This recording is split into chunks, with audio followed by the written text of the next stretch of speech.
Bismillah, alhamdulillah, wa salatu wa salam ala ashrafil anbiya'i wal mursalin, nabina Muhammad wa ala alihi wa sahbihi wa man tabi'ahum bi ihsanin ila yawmiddin. Allah na falenderojmë, selamet dhe selavatet qofshin për më të dashurin ton Muhammedin sallallahu alaihi wasallam, familjen e tij, fisnikë, shokët e tij të sinqertë dhe gjithë ata që e pasojnë atë deri në ditën e gjykimit.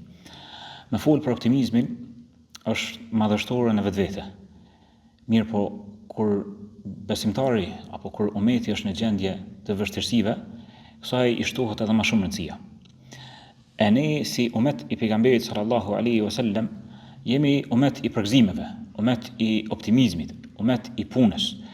E madje nuk do që shpesh që ta hapim Kur'anin edhe të lexojmë ajetet, të lexojmë porositë e Allahut të lartësuar, se çush ju drejtohet Allahu robërve të tij besimtarëve, vetëm se kemi me gjetë se Allahu ju drejtohet besimtarëve në fillim apo në fund ju thot wa bashiril mu'minin.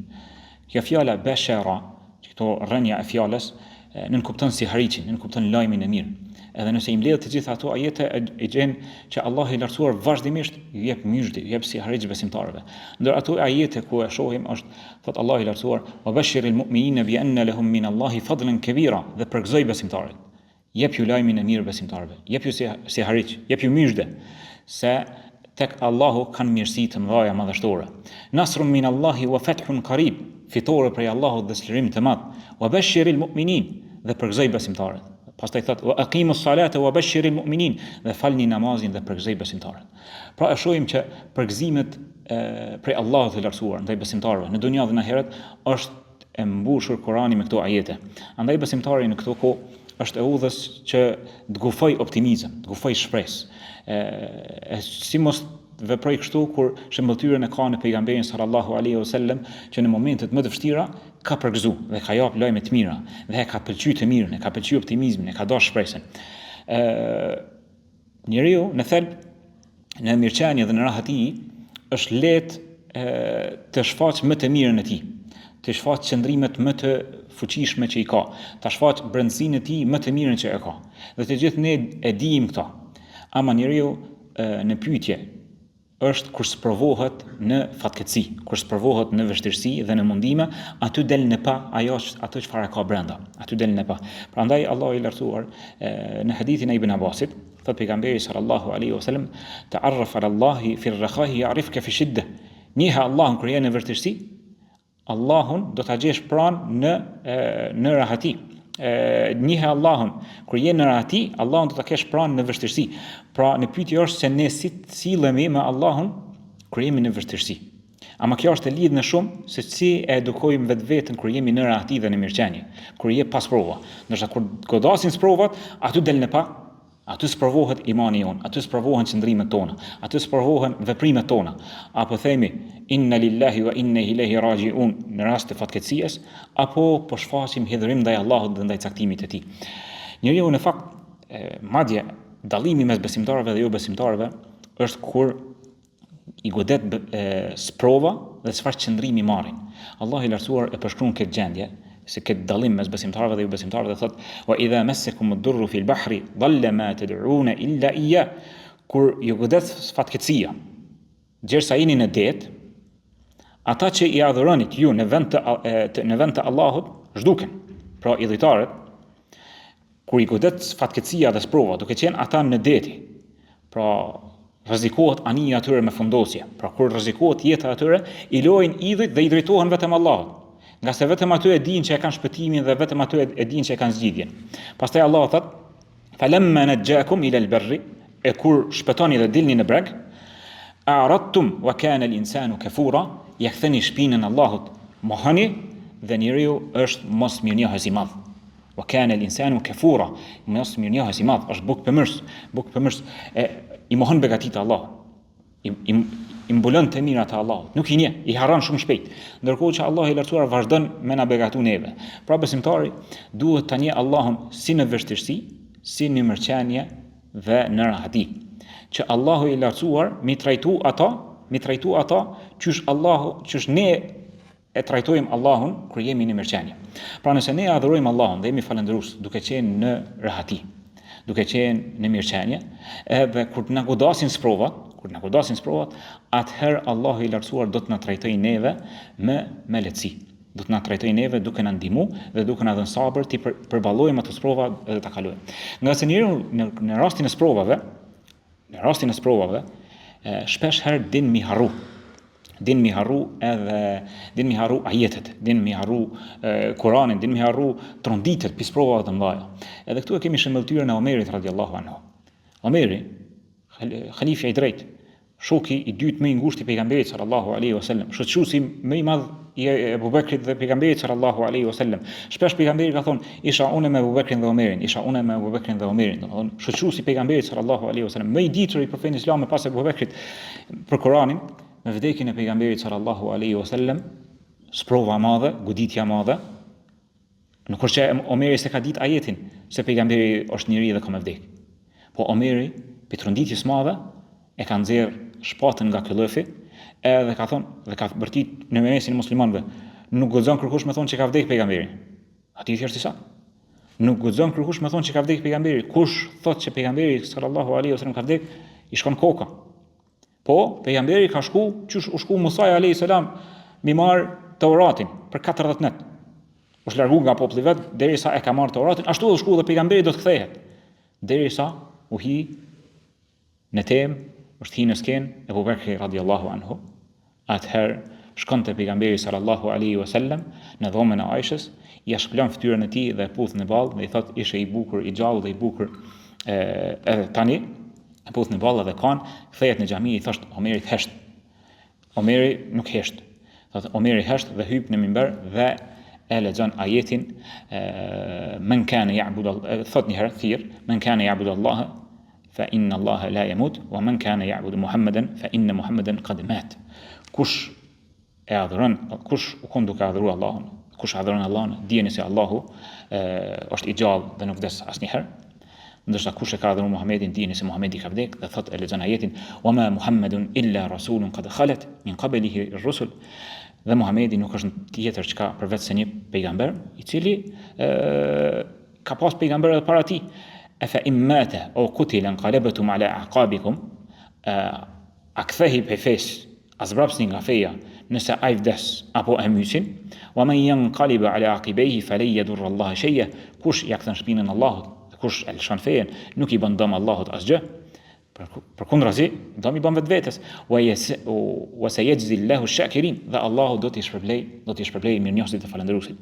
Pra e shohim që sprova nganjëherë din me të verbu. Sprova e rënd, vështirësitë e mëdha din me të verbu. Ku është zgjidhja? Zgjidhja është t'i kthehemi Kur'anit dhe ta lexojmë, të lypim përgjigje për ato sprova që na kanë godit.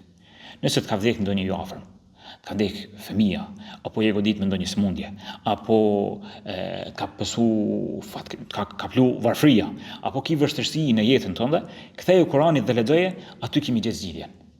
Dhe thot Omeri radhiyallahu anhu, pasi që e dëgjon ajetin që e lexon Abu Bekri, thot vallahi, na kemi lexuar këtë ajet edhe më herët, e kanë ditë kuptimin.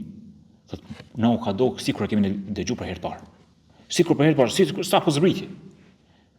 Aty e shohim, edhe thot Omeri radhiyallahu anhu, thot më kanë shu komt, jam ul në gjunj, edhe kom kuptuar që aty pejgamberi sallallahu alaihi wasallam ka vdek me të vërtetë. Pra këtu e shohim se çysh Omerin e ka qetësuar më një herë një ajet. Ndaj edhe ne në sprovat e jetës, në vështirësitë e jetës, duhet të kthehemi te Kurani, që t'i kuptojmë realitetin e dunjas, t'i kuptojmë porositë e Allahut të lartësuar. Nëse shikojmë sprovat, pse Allah i lartësuar i ka caktuar sprovat? Pastaj duhet ta kemi parasysh që dunjaja nuk është vend i shpërblimit në përjetësi. Dunjaja është vend i provimit, kimë hin provë. Je i sprovuar me të mirën apo me të keqen. Dhe Allah i lartësuar thot: "Liyamiza Allahu al-khabitha min at-tayyib", që Allahu t'i dalloj të mirët prej të këqijve. Që ta dalloj kush është vepër mirë e kush është vepër lig, kush i bindet Allahut e kush nuk i bindet atij. Allah i lartësuar thot që Allahu wa ma khalaqtul jinna wal insa illa liya'budun, nuk i kam krijuar njerëzit dhe gjenet ndryshe përveç se të më adhurojnë. Me një ajet tjetër thot ayyukum ahsanu amala, ju kam kriju që të viheni në sprovë se kush është më vepër mirë, kush po bën vepra më të mira. Kjo është domethënë ai misioni i jonë në këtë botë, qëllimi i jetës së kësaj bote. Kena mos provu. Apo i bindemi Allahut, apo besojmë ghaibin, apo i bindemi të dërguarit të tij në pasimin e tij, apo po dëshirojmë t'i bindemi nefsit ton edhe shejtanit, e përfundimi Allahu na ruaj është zjarri i xhenemit. Pastaj kur Ibn Abasi ka lexuar ajetin wa nabluukum bi sharri wal khairi fitna, do t'ju sprovojmë me mirësi dhe me ligësi, wa ilayna turja'un, dhe tek ne do të kthehemi, ka thonë Ibn Abasi, do të na sprovojë Allahu me vështirësi dhe me mirëqenie, me shëndet dhe me sëmundje, me pasuri dhe me varfëri. Me pasuri dhe me varfëri. Pra të gjitha këto gjendje, ne prej momentit që lindim e derisa të vdesim, do të kalojmë në to. Do të kalojmë në to. E në pyetja është se kush është më vepër mirë tek Allahu i lartësuar. Kush po i kalon këto prova me sukses? Qysh e kuptojmë nëse një person i ka kalu këto prova, këto provime me sukses apo jo? Ne që të gjithë ne i dijim se qysh personi e kalon një provim edhe merr rezultatin e fund. Ajo mesatarja, i mjeti që mi kuptu, mjeti matës që mi kuptu, a imi duke i te i kalu këto sprova me sukses apo jo, është ta shikojmë gjendjen tonë me Allahun e lartësuar. Jo gjithmonë pasuria është mjet matës se ti ki pozitë të lartë tek Allahu i lartësuar. Nga se Allahu i lartësuar dunjan ja u jep atyre që i dën dhe atyre që si dën. Ndërsa imanin dhe udhëzimin ja jep vetëm besimtarëve, ata që i dën. Pra, kur e kuptojmë ne që çit pasuni që e kemi është begati e nuk është provë, nuk është dënim për neve, shikoja atë ka afru që kja pasuni tek Allah apo jo. Çit begati që e kemi, shëndetin, pasurinë, shtëpinë, të gjitha begati që i kemi. Nëse do në mi ditë, a është begati që është apo është dënim për ty, shikoj e mirë, atë ka afru tek Allahu apo të ka largu prej Allahut. A je bo ma muslimon i mirë apo ke vazhdu ma shumë në gjënahe. Prandaj shpesh herë njerëzit duhet, nëse e kuptojnë caktimin e Allahut dhe janë të kënaqur me caktimin e Allahut, ata kanë me kalu me shumë lehtësi në pjesën e optimizmit. Zakonisht ai që nuk është i kënaqur me caktimin e Allahut, e ka depresioni, e ka pesimizmi, edhe nuk ka shpresë për një jetë më të mirë. Pse e sheh veten sikur më i varfër i botës. Ndërkohë është i begatuar me plot begati, nuk mundet më dalë skaj sa shumë i begatun është. Pse se i kqyr të tjerët, ka aspekti i dunjas, thotë filoni pas ka këto, filoni pas ka këto. E kqyr tjetrin, sidomos në kohën e rrjeteve sociale. Kur njerëzit i shikojnë profilet e të tjerëve, ndërkohë që të tjerët i shfaqin në ato rrjete sociale vetëm sekuencat më të mira të jetës së tyre. Duke udhëtu me mjetet të udhëtimit luksoze, duke shku në vende të pushimeve, dhe tash ti je në luksin më të madh në shtëpinë tonë, e ki fllak kur është vap, e ki ngrohtë kur është ftoft, nuk je i smut, të gjitha ushqimet, të gjitha begatit i ki, mirë për kur i shikon ata në çfarë vende janë shku, do këtë vetja sikur je më i sprovuari. Edhe thu pse se kam dhënë këto, dhe fillon me menu keq për Allahun, pse Allah s'ka jap. Ndërkohë që pejgamberi sallallahu alaihi wasallam na ka thënë me një hadith të saktë, thotë ai që zgjohet gdhin në mëngjes dhe e ka shtëpi, ka kulm mbi kokë, është i shëndosh në trupin e tij. Edhe ka ushqimin e ditës së tij, jo të javës, të muajit, të vitit, ditës, veç ditës. Është sikur më dhon dunjaja dhe shfarkon ato. Ky është agën e nas, ky është njeriu më i pasur. Ama kështu pasurinë e vlerëson vetëm ai që ka iman, ai që zemrën as fare ka të pasur. Nga se ai që e ka zemrën e varfër, vazhdimisht iman syt të tjerët. Vazhdimisht iman syt të tjerët. Andaj ne sprovohemi. Ne jemi në sprovë. Të aspekti që kemi thonë në ligjëratën e kaluar, dhe kemi përmend ato ligjet e Allahut, të aspekti i kur vjen meta e nasrullah, kur vjen fitoria e Allahut, jemi në sprovë. Edhe se çfarë qëndrimi po marrim, se çfarë brengë kemi ndaj umetit. Tu vrejmë se qysh sahabët janë sprovu.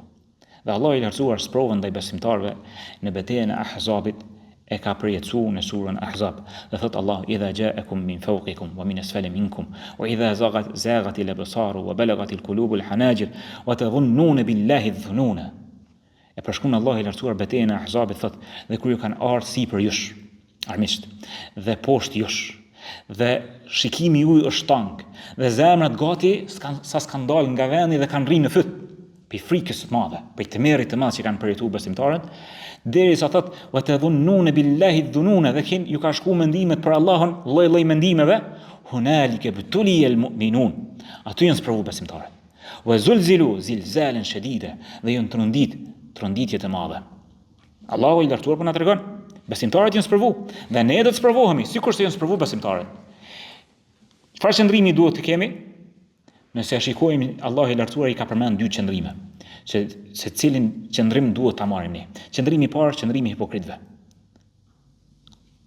Qëndrimi i hipokritëve thojnë: "Wa idh yaqulu al-munafiquna wal-ladhina fi qulubihim marad", dhe kur thojnë hipokritët dhe ata që kanë në zemrat e tyre sëmundje, "Ma wa'adana Allahu wa rasuluhu illa ghurura", Allahu dhe i dërguari i tij s'na kanë premtuar kurrë gjë tjetër përveç se mashtrim. Na kanë mashtruar. Kurrë gjë s'na kanë premtuar tjetër veç mashtrim. Kush kanë thonë kështu? Hipokritët. Ndërsa besimtarët, kur i kanë pasur ato vështirësi, qysh Allahu i lartuar i përshkruan, thonë besimtarët: "Wa idha ra'a al-mu'minuna al-ahzab", kur i kanë pa alatet për rreth hendekut, qalu hadha ma wa'adana Allahu wa rasuluhu. Kto na ka premtuar Allahu dhe dërguari i tij. Wa sadaqa Allahu wa rasuluhu. Dhe të vërtetën e thonë Allahu dhe i dërguari i tij, wa ma zadahum illa imanan wa taslima. Dhe kjo vetëm sa ju ka shtuar edhe më shumë imanin dhe bindjen dhe dorëzimin ndaj Allahut të lartuar. Pra ne në këtë botë kemi mos provu. Ndashmi kuptu. A e ki kalu me sukses që të sprovë apo jo? Shikoje përfundimin të cilën Allah i lartuar përmend të besimtarëve. Wa ma zaduhum illa imanan wa tasliman. Kjo sprovë, nëse ta shton imanin dhe ta shton dorëzimin ndaj Allahut të lartuar, e ki kalu me sukses. Dhe prite lehtësimin pasoj vështirësie. Dhe prite lehtësimin, madje lehtësimet mas kësaj vështirësie, se Allah i lartuar ka thonë: "Inna ma'al usri yusra", mas vështirësisë vijnë lehtësime. E ka përmend Allah i lartuar të pashquar që është shumë lehtësime. Jo vetëm një, po shumë lehtësime. Ndaj, vllazën, ne me kalimin e sprovave, me qëndrimin tonë ndaj sprovave me të cilat sprovohemi në këtë dunjë, duhet paralelisht të kemi mendim të mirë për Allahun. Kur kemi mendim të mirë për Allahun, kjo është optimizmi. Nuk do të thonë kjo që më mbështet në diçka tjetër, përkundrazi, më mbështet vetëm në Allahun, por të kemi mendim të mirë për Allahun, nga se Allahu i lartuar për besimtarët nuk cakton vetëm se hajër. Andaj, nëse ndonjëri prej nesh është duke kalu në gjendje të vështirë materiale, ka borxhe, apo nuk është ka i mjaftojnë të ardhrat e tij, apo është provu me humbje të tregtisë të një ndonjë biznisi, atëherë duhet ta mbledhim të gjithë energjinë, dhe na shtohet imani dhe ta kemi bindjen tek Allahu i lartuar se Allahu për besimtarin nuk cakton vetëm se hajër. Allah është hakim, është më i urti, dhe çdo gjë e vendos në vendin e vet, në mënyrë të duhur dhe në kohë të duhur, në mënyrë perfekte. Atëherë ti që të sprovë që të ka godit, mundohu mi lexu dhe mi unënshtru Allahut dhe me thonë raditu billahi rabban. Jam i kënaqur që për Zot e kam Allahun. E Allah është kujdestari, Ar-Rabb është kujdestari, është ai që i furnizon krijesat e tij. Të gjitha gjallësat i furnizon. S'ka gjallës në tokë vetëm se rreziku është në dorë të Allahut. S'ka asnjë gjallës. Madje Allah i lartësuar i furnizon edhe jo besimtarët. Ndërkohë që jo besimtarët e mohojnë Allahun. Në këtë botë i furnizon mbas ligjeve të cilat i ka caktuar. Nëse edhe ata i marrin sebepet, edhe ata do ta shijojnë rrezikun e Allahut në këtë dunjë. Ndërsa përfundimi i mirë është për besimtarët. Andaj vllazën, mos mendoni gjithë mundohem ta edukojmë vetveten. Në momentin që kur sprovohemi me varfëri, apo kur sprovohemi me ngushtim të rrezikut, ta kemi parasysh se gjëja e parë për të cilën na vjen shejtani dhe na nxit dhe na josh, na bën vezvese, është thotë qëre. Allahu i lartësuar ju ka dhënë një besimtarëve, ndërkohë ti besimtar nuk po t'jep. Mundohet me të shti mendime të këqija për Allahun. Ndërsa kjo nuk është standardi me të cilën maten në peshorën e Allahut çështjet e dunjas. Nuk matet ajeti në rrugën e vërtet, se Allahu apo t'jep apo ta ngushton rrezikun. Ndërkohë pejgamberi sallallahu alaihi wasallam në një hadith të saktë të cilin e transmeton Abdullah ibn Mas'udi thotë: "Inna Allaha qassama bainakum al-akhlaqakum kama qassama bainakum arzaqakum." Allahu i lartësuar e ka ndarë rrezikun, e ka ndarë moralin e juve, furnizimin prej moraleve me shka ju stoliseni për moraleve të juja, ashtu qysh i ka nda furnizimet, dikuj ma pak, dikuj ma shumë. Wa inna Allaha yu'ti dunya man yuhibbu wa man la yuhib. Allahu ja jep dunjan atij që i don dhe ata që nuk i don. Wa la yu'ti al-imana illa man yuhib. Ndërsa imanin ja u jep vetëm atyre që i don. Allahu përmes pejgamberit sallallahu alaihi wasallam na tregon për vlerën e dunjas. Dhe thot: "Law kanat ad-dunya ta'dilu 'inda Allahi janaha ba'uda." Thot pejgamberi sallallahu alaihi wasallam, sikur dunjaja me gjitha thesaret e saj, me gjitha mirësitë e saj, kishte vlerë tek Allahu sa një krah i mushkonjes, i mizës, nuk kishte mi jap Allahu i lartësuar me pi ujë një jo besimtari. Ndërkohë që në ahiret Allahu i lartësuar, në lidhje me këtë ajet, Allahu i lartësuar e përmend dëshirën më të madhe të jo besimtarëve. E fidu alejna min al-ma. Atë bisedën të cilën e bojnë jo besimtarët me besimtarët. Dhe mas krejt kërkesës, çfarë lypin jo besimtarët. Nëse në këtë botë kalimtare i kanë shiju kënaqësi të përkohshme, në ahiret kanë lyp një pikë ujë. Andaj Allah i lartësuar do me na eduku neve që mos u mashtroti, mos u mashtro nëse Allah i lartësuar ju ka jap jo besimtarëve nga pasuritë dhe kënaqësitë e përkohshme të kësaj bote. Ka se kjo është provë për ta. Madje, kjo është për shkallëzim që mi ushtu dënimi edhe më shumë. Ndaj, kjo nuk është mjeti me të cilën ne e masim, a jemi në rrugë të drejtë apo jo. Qysh e masim? A jemi me iman në rrugë të drejtë? A jemi me sunet në pasim të pejgamberit sallallahu alaihi wasallam? Kështu e vrejnë për gradën që e ki tek Allahu. Nëse ti e ka mësuar Kur'an, nëse ti e ka i frekuenton derset, dije se ti je në rrugë të drejtë. Ty është ka ta dhënë Allahu të mirën. Edhe nëse je i varfër, edhe nëse je nuk ki pasuri qysh kanë të tjerët pasuri. Se në pyetje është se që kjo pasuri apo të afron tek Allahu apo të largon. Pastaj, a nuk e kemi shembëltyrën në pejgamberin ton sallallahu alaihi wasallam.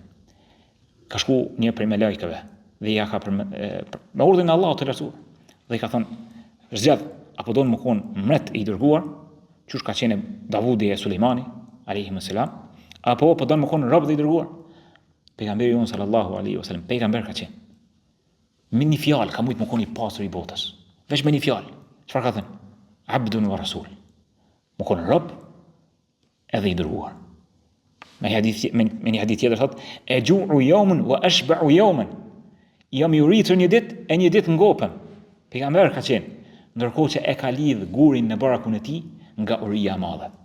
Kush prej nesh e ka pas nevojë me lidh gurin në bark që mi luftu urien, që mi mashtru barkin nga uria? Unë jo, po shpresoj që as ju, as një ditë. Nashta prindrit tanë më herët kanë hek nga varfria e madhe, skajshme.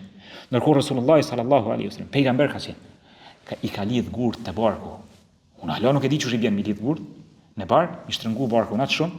Këta vetëm muj mi pa gjendjen e muslimanëve në Palestinë sot, në Gaza. Ave muj mi pa pak sa mi përjetu çush i bën. Elusim Allahun mi tu gjendjen. Nëse pejgamberi sallallahu alaihi wasallam ka qenë ka flajt në Hasër, një dyshek prej fijeve të kashteve. Jo si kur dësheka tonë luksos. I hodh, që kur u qu, i kanë met fijet e kashtes, e Hasrës, në bri, në shpinën e tij, sa që kur e ka pa Omeri, është mërzit, dhe ka kajt. është mërzit që qysh ti pejgamber me këtë gjendje.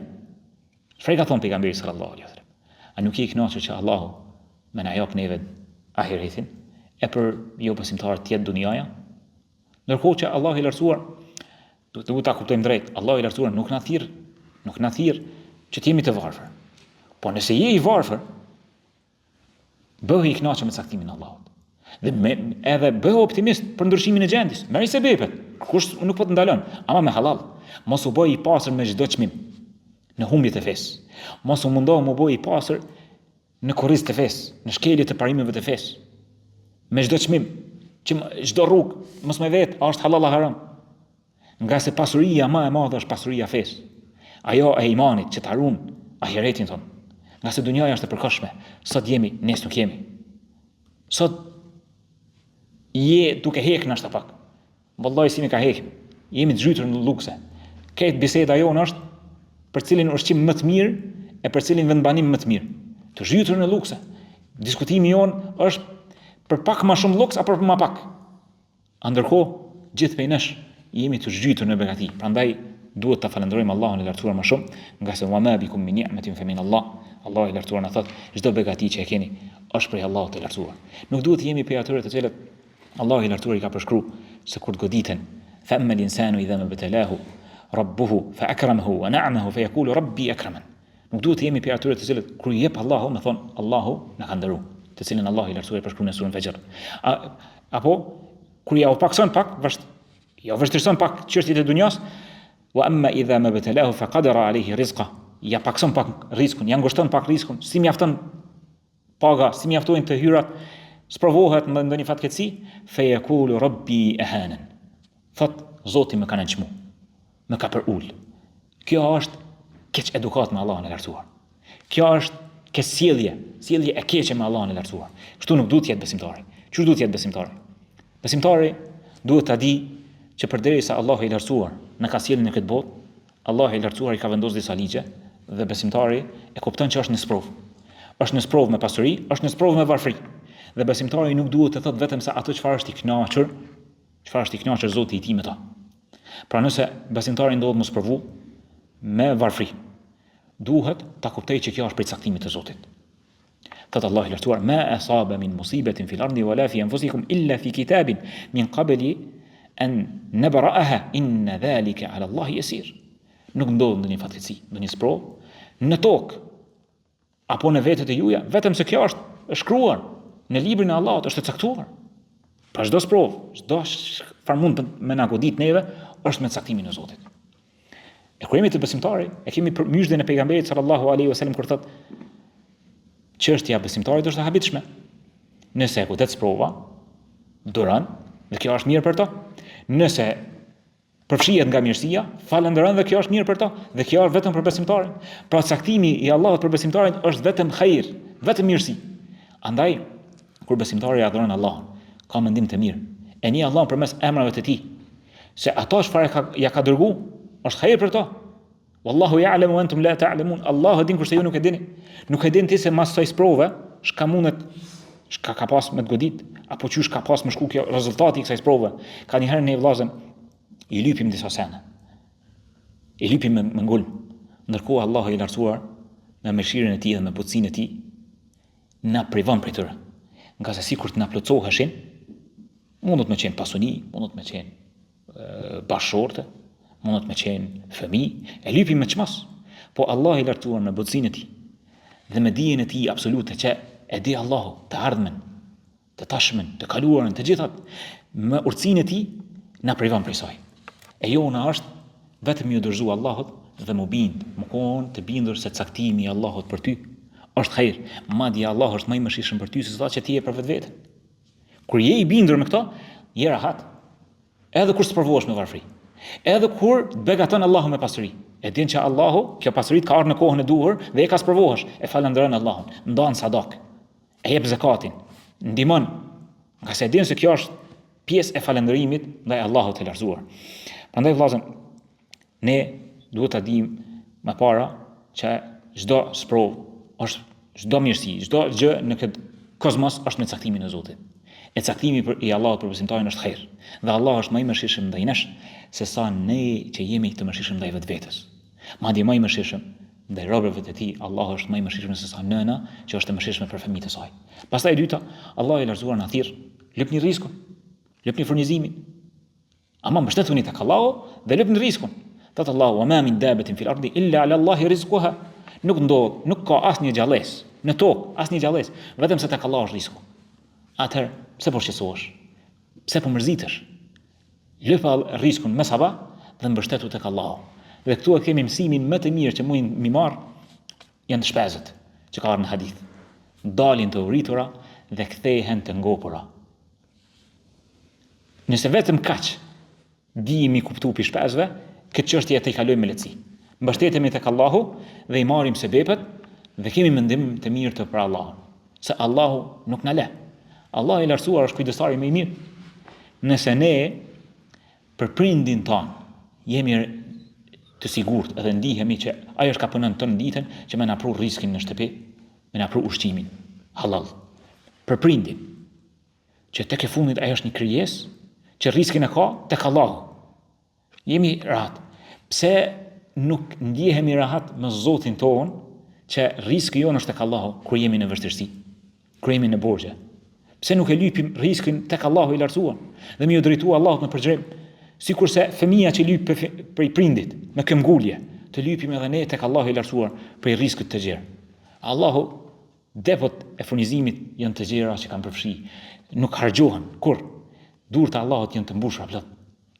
Depot e Allahut janë absolute, s'hargjohen, sikurse Allahu i lartësuar, shkar në hadithin kutsi, të mbledhet i pari i krijesave dhe tek i fundit me një lugin, edhe gjithë kërkonin nga Allahu i lartësuar, nuk paksojnë nga pushteti dhe sundimi i Allahut, aq sa merr një gisht ujë nëse zhytet në det edhe del pe detit. Sa mund të marr një pikë ujë. Aq edhe gjithë këto në Allahu i lartësuar më u plotsu të gjitha kërkesat, kaq paksohet. Kjo i bën që s'paksohet as pak. Prandaj me këta kur ne e kemi parasysh që çdo sprov, çdo caktim është mas pari me caktimin e Allahut. Dhe Allahu i lartësuar na thirr që ta kërkojmë riskin e Allahut, atëherë duhet ta kemi parasysh thot Allahu i lartësuar, fabtagu inda Allahi rizqa wa'budu washkuru lahu ilayhi turja'un. Kërkoni rizkun tek Allahu. Kërkoni rizkun tek Allahu. Wa'budu, dhe vetëm ata adhuroni, washkuru lahu, dhe falenderoni Allahun. Ilayhi turja'un, dhe tek ai do të ktheheni. Allahu i lartësuar na thirr që ta lypim riskun tek Allahu. Dhe na tregon që nga varfria është armiku juaj i përbetun që ju frikson më shumë ti. Ndaj, Allah thot, "Ash-shaytanu yu'idukum al-faqr wa ya'murukum bil-fahsha." Shejtani është ai që ju premton varfrinë, edhe ju urdhëron për imoralitet. "Wallahu yu'idukum maghfiratan minhu wa fadla." Allahu ju premton falje dhe mirësi prej tij, mirësi të madhe. "Wallahu wasi'un alim." Allahu është i gjithdijshëm dhe dhitëria e tij ka përfshirë çdo gjë. Pastaj vllazën, nëse dikush e hub dunjan, po fenë e tij e ka të rujtën, kjo është i pasur. Kjo është i pasur. Ta duhet ta kemi parasysh vazhdimisht. Dhe me këta ti e qetëson veten dhe e ngushton veten. Për dallim, ai që nëse e merr dunjan, edhe e gëzon dunjan në jetën e kësaj bote, po e hub fenë. Kjo është i falimenturi më i madh. Andalli Allahu i lartësuar na kujton këtë dhe na përmend në Kur'an. Kul innal khasirin alladhina khasiru anfusahum wa ahlihim yawm al-qiyamah ala dhalika huwa al-khusran al-mubin. Të humbrit, të falimenturit, të varfrit e vërtet. Ata të cilët janë humbësit më të mëdhej, janë ata të cilët e kanë humbur veten e tyre dhe familjet e tyre në ditën e gjykimit. E kanë humbur fenë e tyre. Ala dhalika huwa al-khusran al-mubin. Allahu i lartësuar na thot, dijeni se kjo është falimentimi më i madh, kjo është varfëria më e madhe. Pastaj vllazën e dashur, Allahu i lartësuar na përmend shembullin e njërit prej më të pasurve të dunjas që ka njoftur historia e njerëzimit. Është fjala për Karunin te Benu Israilit. Allahu i lartësuar e përmend një njeri aq i pasur ka qenë, saqë njerëzit i ndasht shërptorët e tij mia bajt çelcat e depove të tij. Çelcat e depove të tij. Aq shumë pasuri, a muni me paramendu sa shumë është dash me pas pasuni, saqë çelësat është ju kanë dash shërptorët me abajt. Paramendu sa shumë pasuni ka pas. Përfundimi i tij ka qenë i dëmshëm. Thot Allahu, "Inna Qaruna kana min qaumi Musa fabagha alayhim." Pasurinë të cilën e ka pas, ka qenë pi popullit të Musait, ja ka shtu tiranin. Dhe këtu e kuptojmë sprovën e pasurisë. Sprovën e pasurisë. Se kjo pasuni të cilën e kemi në durë tona, nëse ana afron tek Allahu, është shaj e mirë dhe është shaj që Allahu na don. Nëse na largon dhe na shton tiranin ndaj krijesave të tij, ndaj rebelimin ndaj Allahut të lartësuar, kjo përfundimin e ka në zjarr, ashtu siç ka përfunduar Karuni. Ku ja kanë kujtu për rreth tij, robërit besimtarët i kanë thonë falëndero Allahun se këto janë mirësi. Te Allahu ndaj teje, tirania ju ka shfaq. Dhe ka thonë innama utituhu ala ilmin indi. Me dijen time e kom përfitu. Me dijen time e kom përfitu. Këta kom fitu unë. Në sajët të diturisë time. Pastaj Allah i lartësuar e dënon. Fa khasafna bihi wa bidarihi al-ardha fama kana lahu min fi'atin yansurunahu min duni Allahi wa ma kana min al-muntasirin. E kemi fundos, ja kemi kthy tokën përmes. Ata me gjithë pasuni dhe këtë çka ka pas. Dhe kërkush s'ka pas mundësi mi ndihmu përveç Allahut të lartësuar dhe ai nuk pat mo asnjë ndihmëtar. Prandaj kur ne e kuptojmë këto pika të cilat sapo i përmendëm, atëherë edhe nëse sprovohemi me varfri, na shtohet optimizmi, na shtohet mendimi i mirë për Allahun, i marrim shkaqet dhe e dim që zgjidhja është tek Allahu i lartësuar dhe e dim që pasuria është prej Allahut të lartësuar dhe është përmendur në hadith kutsi, transmetimi dietarët kanë diskutuar rreth saktësisë së tij është i dobët, po kuptimi i tij është i mirë, thotë inna min ibadi ma la yuslih imanuhu illa bil faqr wa law aghnaytuhu la kafar. Thotë Allahu në këtë hadith, kuptimi i tij që është, thotë robërve të mi nuk ju shkon përshtatje vetëm se varfëria. Ka për robërve të mi që imani i tyre nuk ruhet ndryshe përveç se me varfëri. Se thotë sikur ti pasuroja kishin me mohu. Dhe këtu është rreziku më i madh i pasurisë.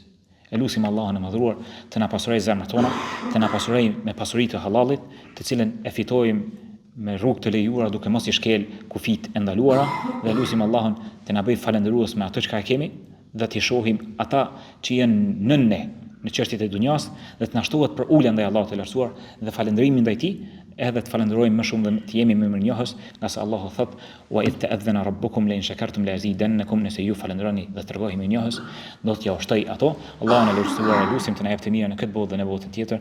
Subhanakallahumma bihamdik la ilaha illa anta astaghfiruka wa atubu ilayk.